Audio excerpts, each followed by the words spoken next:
MP ఎలక్షన్లు వస్తూ ఉన్నాయి కాబట్టి మీరు 4 రోజులకే మరి ఈ రకం ప్రకారం మాట్లాడితే అంటే రాజకీయ లబ్ధి కోసం మాట్లాడతారు. మరి మీరు చెప్పేది మాట్లాడేది రైతుల పక్షపాతిగా గత ప్రభుత్వం ఉన్నట్టయితే అలా హరీష్ రావు అయినా ఇంకోరైనా కేసీఆర్ ఉంటే మరి గడిచిన 10 సంవత్సరాల్లో ఎన్ని సందర్భాల్లో అంటే అధిక వర్షాలు వచ్చి తుఫాన్లు వచ్చి కరువులు వచ్చి రైతాంగం పంట నష్టమైన సందర్భాలు 10 సంవత్సరాలు నాకు తెలిసి సుమారుగా 4-5 సంవత్సరాలు ఆ పరిస్థితి ఉండింది. మరి ఒక్కరోజైనా మీరు రైతాంగానికి పంట నష్టం ఇచ్చినరా, ఇన్పుట్ సబ్సిడీ ఇచ్చినరా? పోని గతంలో రైతాంగానికి పంట నష్టం జరిగితే అది కరువు వచ్చినా వరదలు వచ్చినా ఇన్సూరెన్స్ చేసేది.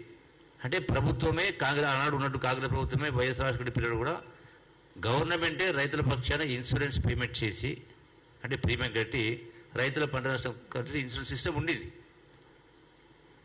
అది మీరు 10 సంవత్సరాలు చేయలే, ఏ రోజు పంట నష్టం ఇవ్వలే. ఇలా ఏదో మాట అనకూడదు కానీ ఏదో మోసానికి ఎత్తుకున్నట్టుగా ఉంది సామెత ఉంది.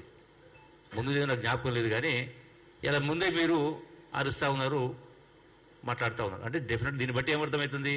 100% మీరు రాజకీయాలు రాబోయేటువంటి పార్లమెంట్ ఎన్నికల్లో మీరు లబ్ధి పొందడం కోసం మాట్లాడుతున్నటువంటి మాటలు తప్ప మీకు రైతుల గురించి మాట్లాడిన హక్కు లేదు.